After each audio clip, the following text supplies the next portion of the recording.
This is where they slit my throat and had some sort of plastic tube.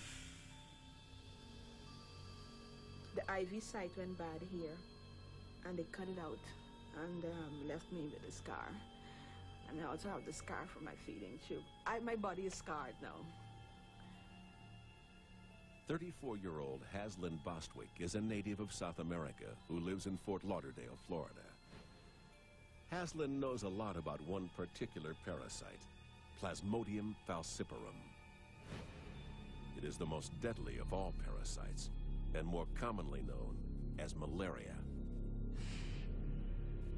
I go into the interior of Guyana very often. I used to spend up to 10 days in there at a time. And in order to make sure that I don't come into, nothing bites me, I would make sure that my tent was sprayed before I go to bed at night. While I'm outdoor, I make sure that my body is totally covered so nothing could bite me. In the spring of 1999, Haslyn had her blood checked for malaria when she returned from a trip to oversee a gold mine she owns in Guyana. She wasn't feeling well, but her tests proved negative. So Haslyn took her son on a school trip to Washington, D.C. She became weaker, more nauseous. 3 days into the trip, Haslyn took to her bed. So I lie down and then I got up later on, went to the bathroom and went back to bed.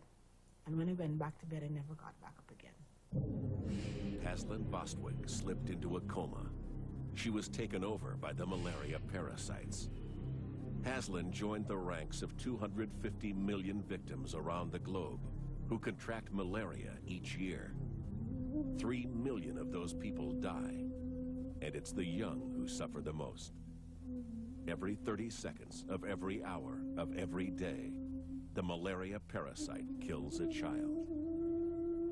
The research done over even the last 50 years have not been able to reduce the mortality, the in-hospital fatality rate of severe malaria in children in the tropics, in primary care hospitals in the tropics, 1%.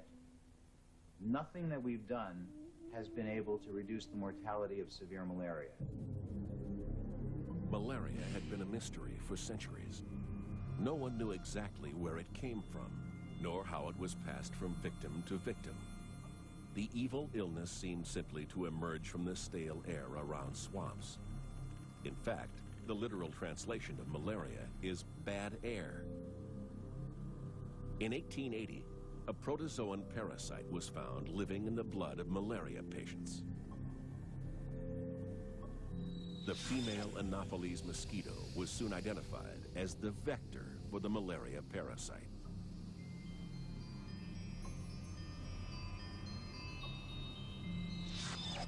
"60 years later, malaria was still the leading cause of sickness and death in humans on Earth.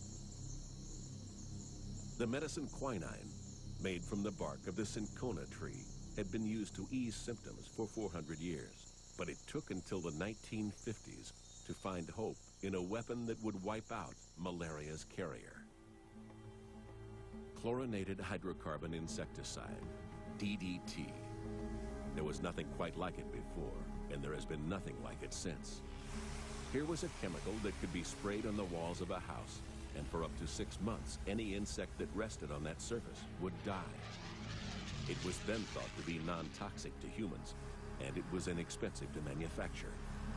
The female Anopheles mosquito was public enemy #1, and World Health officials had a brand new weapon. Eradication efforts were effective in North America and Europe, but after a decade of trying to annihilate the mosquito in Africa, India, and Asia, the success of DDT slowed. War, corruption, inaction, famine, and a host of other problems detracted from the battle against malaria. By the late 1970s, the World Health Organization bitterly admitted that malaria was back and worse than ever. Today, only the HIV virus comes close to the destruction malaria brings upon this earth. It's estimated by some economists that malaria alone reduces the gross domestic product of the countries in sub-Saharan Africa by about 1%, perhaps even more. That translates into billions of dollars of loss in those countries every year. So it has an enormous impact. In every military campaign in which U.S. forces have been involved in the last 100 years, where malaria was transmitted, we've always had more casualties to malaria than we've had from hostile fire. That means, from a military perspective, that malaria has tremendous mission aborting potential. The swamps around Haslen Bostwick's South American gold mine were a perfect breeding ground for the Anopheles mosquito. As the mosquito fed on Haslen's blood in its nightly ritual, it released thousands of thread-like malaria parasites that were stored in its salivary glands. For 12 days, Haslen would go without symptoms while parasites invaded her liver and transformed into organisms that moved on to her red blood cells. The tiny creatures divided and multiplied by the millions. They became so numerous that her red blood cells exploded. By the time Haslen fell into a coma, parasites were shutting down most of her vital organs, including her brain. The only organ that was functioning was my heart. Everything else had already shut down by the time I got to the hospital. And they had to, pretty much, they had to put catheters and whatever else they had to put in me.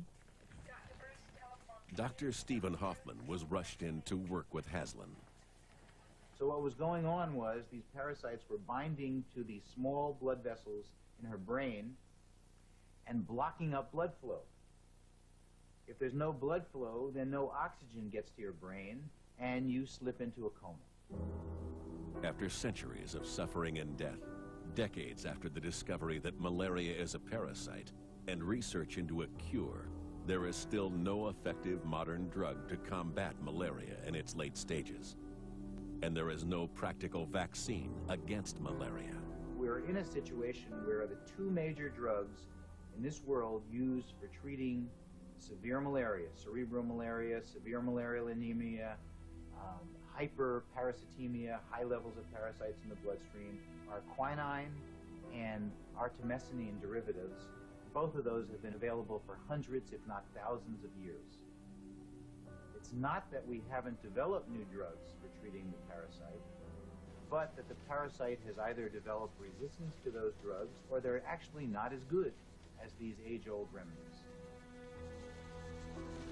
Through the developed world's best medical efforts, Haslen did stabilize, and miraculously, she survived.